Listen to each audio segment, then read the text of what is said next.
Hey everyone, before we begin on today's scary stories, I want to give a massive thank you to Surfshark for sponsoring today's video.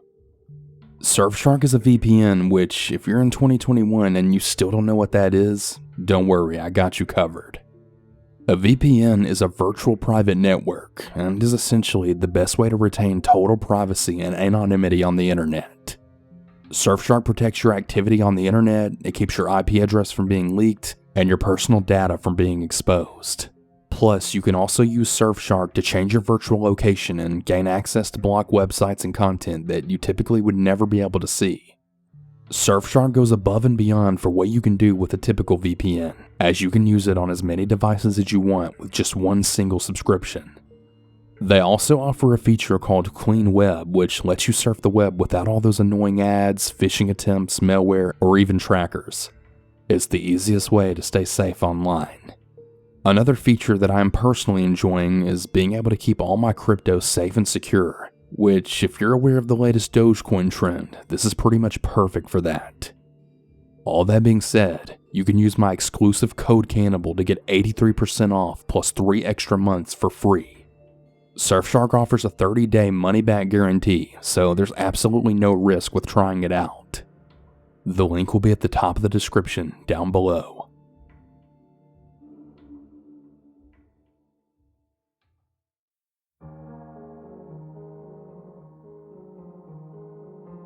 Let me preface the story with a little background information. I'm a college student and I'm majoring in engineering. I'm currently away from school on a co-op rotation with a major company.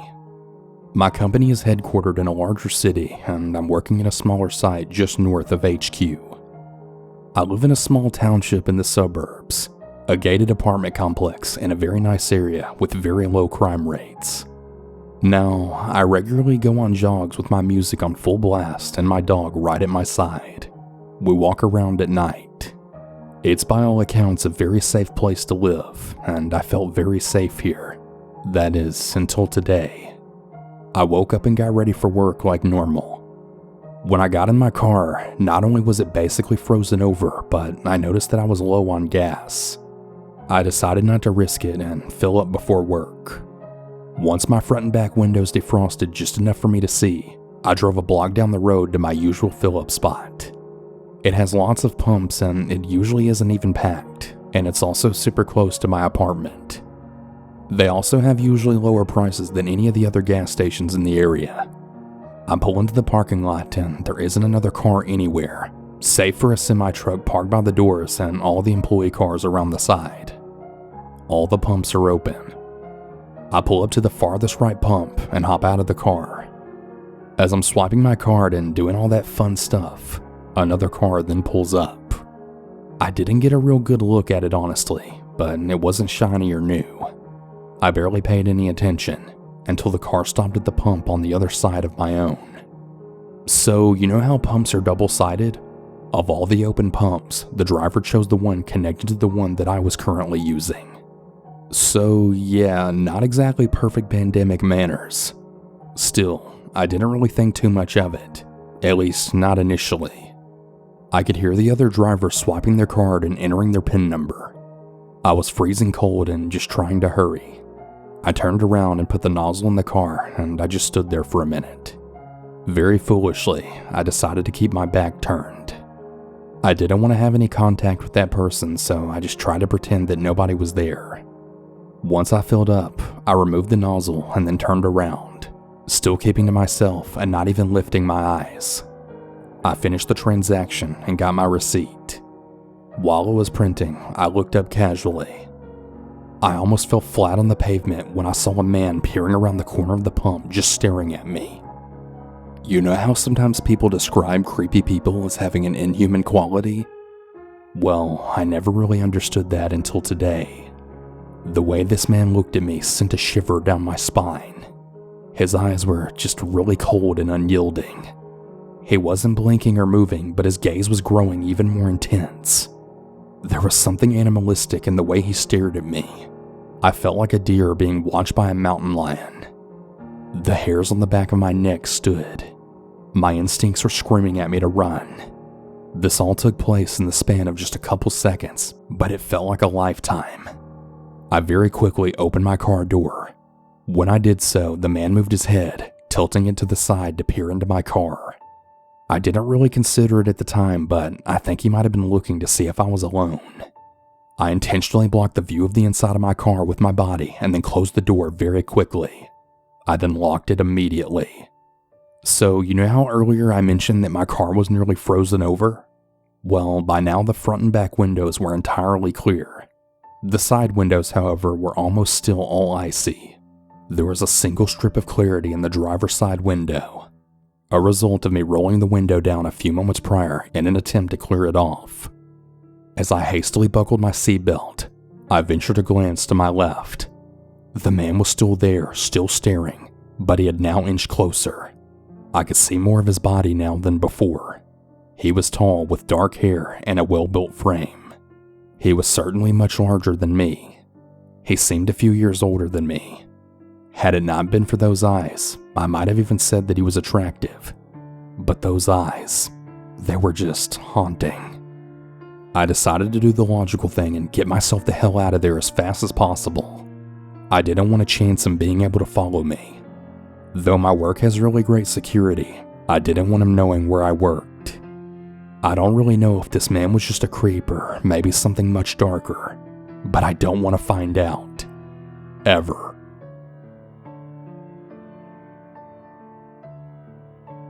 I live in a small town where everyone knows everyone. Our town is normally pretty great.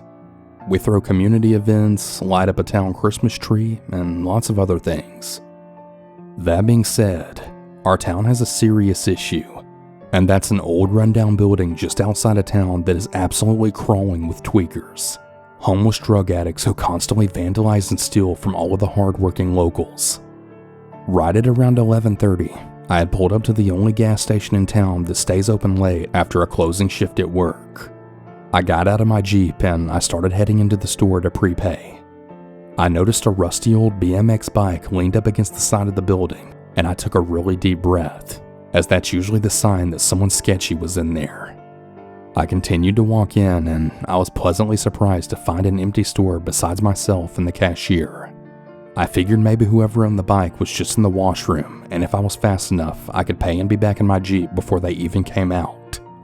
I know it sounds like I'm judging people who don't drive or use bikes as a form of transportation, but after seeing so many CCTV pictures of sketchy tweakers riding bikes around and breaking into businesses on my town's community group page, you come to be a little more cautious when you see them.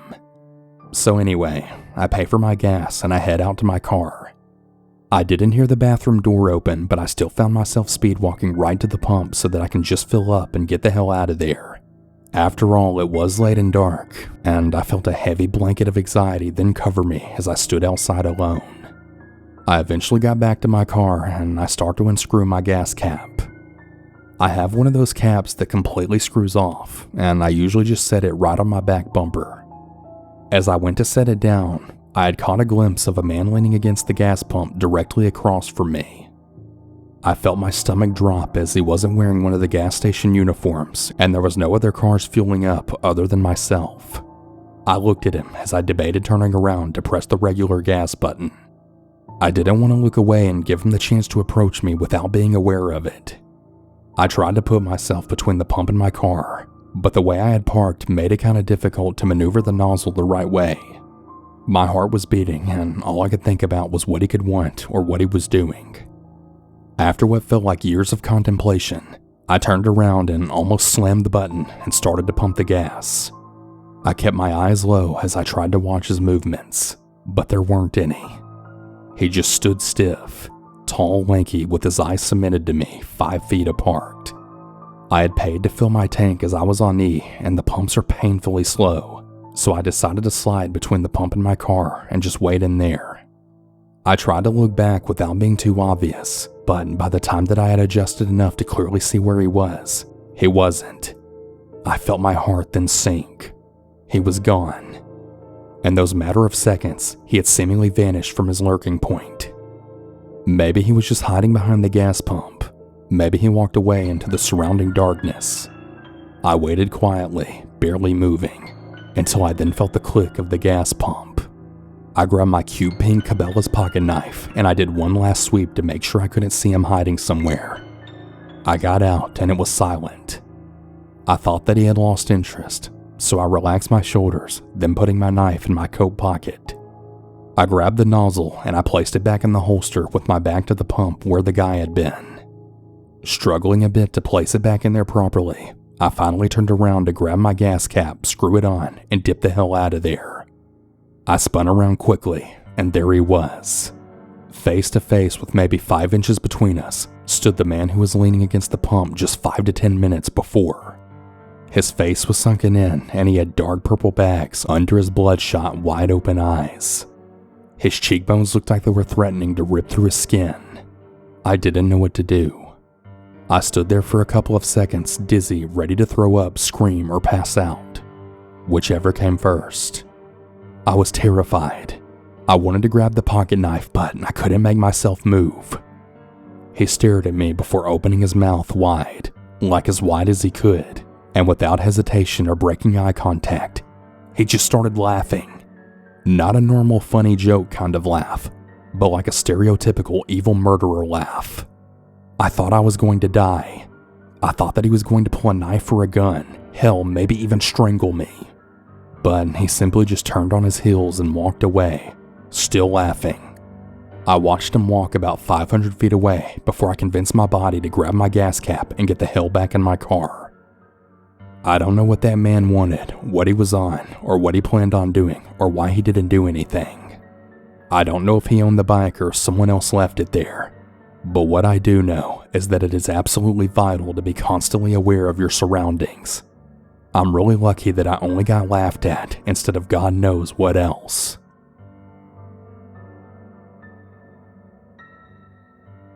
By 13 years old, I had moved away a little farther, my hair was a little longer, and I was constantly getting mistaken and hit on by much older men who claimed that they thought I was at least 18. I had met my best friend that year, T, who lived in a mobile home park right across the street from our local grocery store, Surefine. We practically lived at each other's houses back then.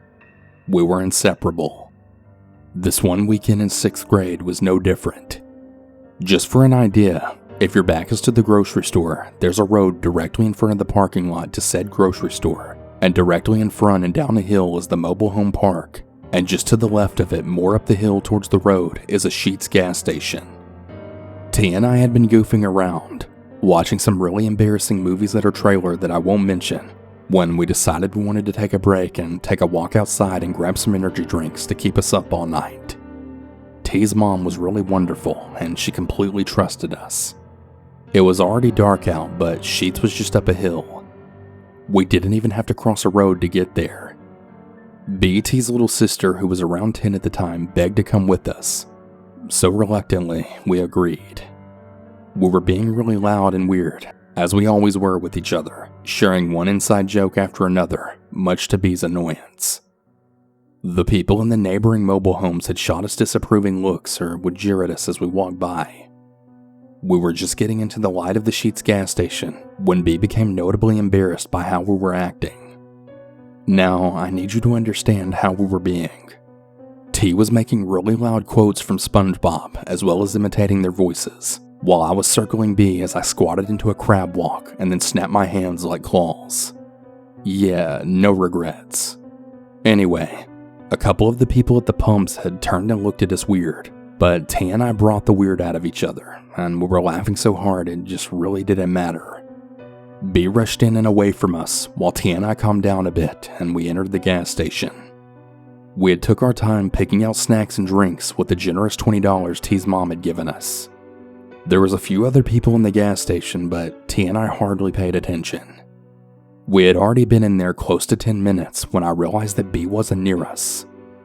I told T this, and she kinda just laughed and made some joke about some poor sucker kidnapping her. At this point in my life, I had had enough scary encounters that I was really paranoid.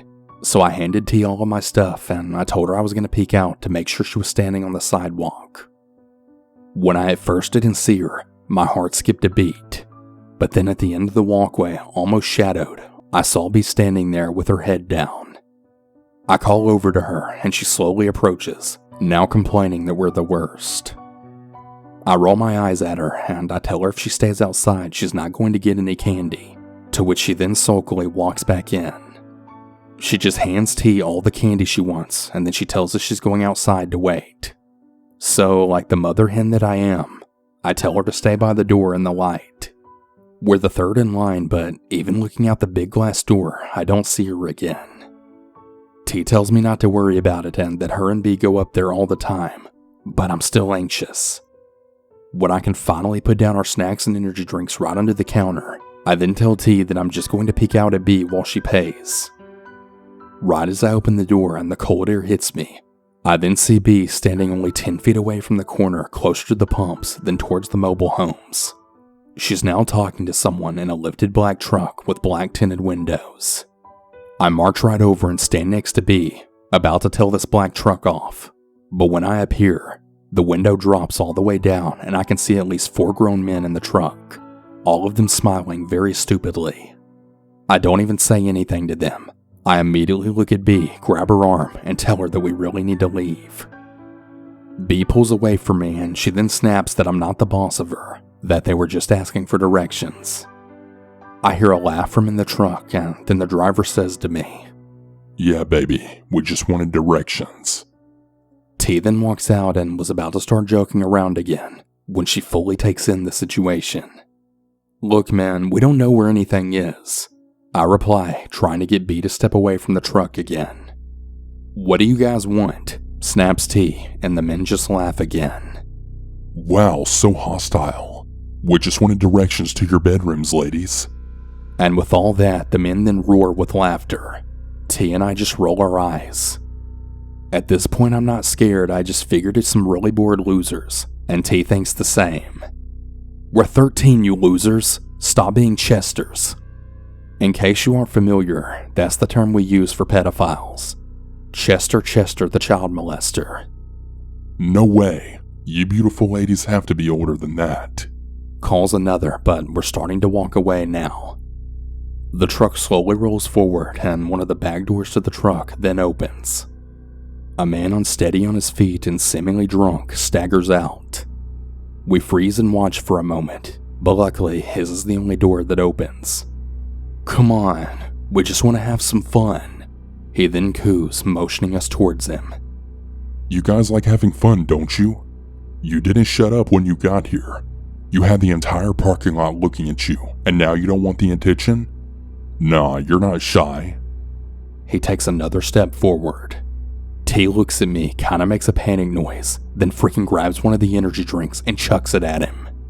If the man hadn't been so intoxicated, he probably could have easily avoided it, but he was drunk, so it smacked him right in the chest. He made a wheezing noise as he fell to the ground, and before they could do anything else, we then tore off right towards the mobile homes, profanities being screamed at us. We were rushing down the hill, but right to the right of us was the dirt trail that led to the mobile park from the gas station. We hadn't even made it halfway down when we then saw the truck rolling down the dirt path quickly, obviously trying to catch up and beat us to the bottom. B was already wheezing, but I was counting on the fact that the dirt path didn't directly cut in front of us. Instead, it went straight down the middle, and it had side paths that led to each mobile home. But if they tried to drive through the grass yards right towards us, they were liable to hit whatever trash the neighbors had left in their yard. Luckily, I was right though. They were still in eyesight, but we were able to run all the way to the left, ducking behind the closest mobile home while they then decided if they were going to risk driving through the grass or follow us on foot. When we heard the car door slam again, we stopped ducking and we ran past the 3 outside trailers on the end of the rows and towards T's place. We rushed into our little screened-in deck, caught our breath, listening for a moment. When we could still hear the shouting, we rushed into T's house, then locked the door. Luckily, T's mom was in her room, so she didn't see us stumbling in like panicked idiots. T immediately cornered B, and she told her that if she opened her big mouth, they'd have no more freedom, and that she definitely wouldn't be allowed to go with us anymore. We went into the kitchen to open up our shaken energy drinks over the sinks as they exploded from how shaken up they were. We were able to hear yelling from outside, to which T's mom came out and asked what was going on. We must have looked really guilty, but we kinda just shrugged and said we had no idea. T's mom rolled her eyes, turned on the porch light, then stepped outside. We immediately pressed our ears against the door, and we could hear T's mom yelling at someone that it was really late and they needed to leave. That's when we heard the man swear and say that some girls had attacked his friend. T and I share panicked looks, but her mom's having none of it. She tells him that if some girls really beat up his friend, he must be a really big pussy, and tells the man to go to hell and shut up because her husband's trying to sleep. He swears a bit more, but it sounds like he leaves. She looked at us suspiciously and pointed a finger at each of us as she then said, "I don't know what you guys did, and I don't want to know. Just be careful next time." And with that, she turns to enter her room, then pauses right before she enters and then says, "Oh, and good job beating up a grown man. I'm proud of you guys." She then winks at us, then closes the door. So yeah, that's my scary gas station story.